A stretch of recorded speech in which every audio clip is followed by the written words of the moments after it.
Hello, my name is Andrea. Welcome to today's lesson. In this class, we're going to be introduced to medical ethics.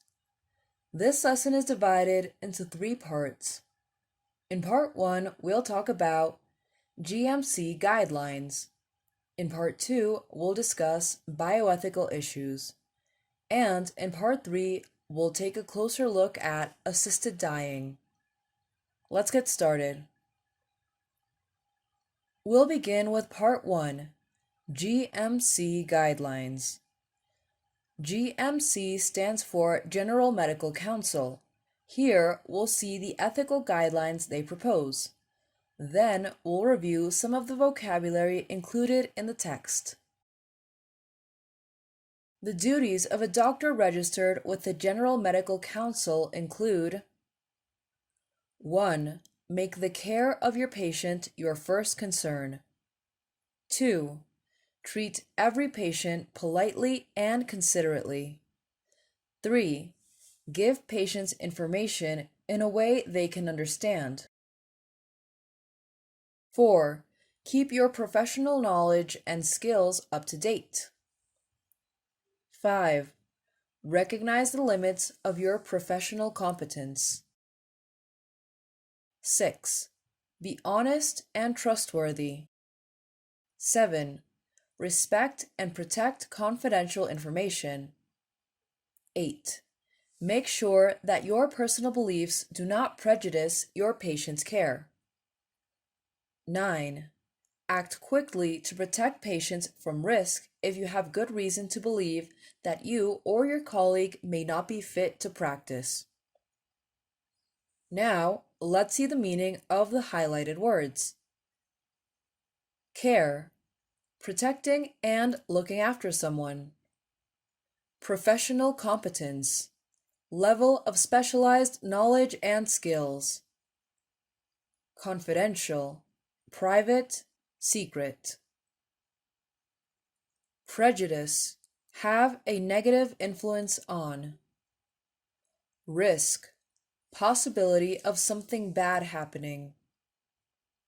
Fit to practice, in a suitable condition to work.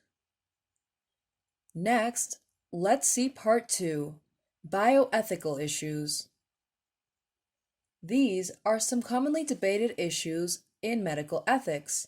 They pose the question of what is the right thing to do in these cases. Let's see them one by one.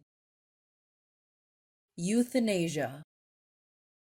Should the medical profession help the terminally ill to end their lives when they choose? Genetic engineering. Should we permit an embryo to be cloned, copied exactly, to replace a child who has died? Should parents be able to select the genetic makeup of their children to produce so-called designer babies? Human fertility. IVF, in vitro fertilization, has made it possible for infertile women to have children. But should this include women long past the normal age of childbearing? Embryos can be frozen and implanted in the mother at a later date, but should this require the consent of permission of both parents if the marriage has broken down? What are the rights of a surrogate mother, one who carries a child for a woman who is unable to do so, over that child? Transplant surgery. Who should give consent or permission for the removal of body parts for transplant surgery? Finally, we'll see part 3, assisted dying. A medical student has made some language notes on a journal article about this topic. A 53-year-old woman with incurable muscular dystrophy flew to Switzerland to end her life. Assisted dying is legal in Switzerland but illegal in the UK. Opponents of euthanasia, or mercy killing, argue that legalization would lead to abuse and call for doctors who participate to be struck off. What Britain needs, they claim, is better palliative care and more hospices for the terminally ill to allow such patients to die with dignity.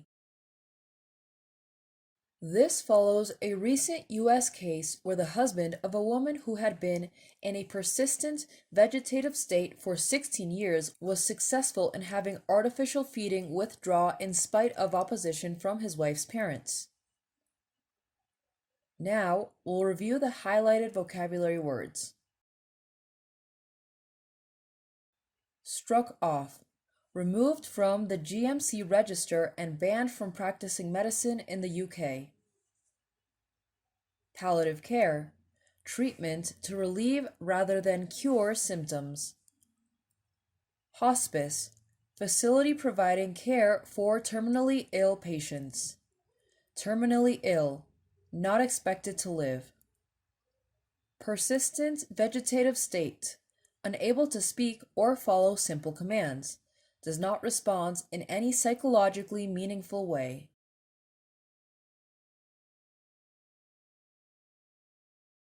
That's the end of today's lesson.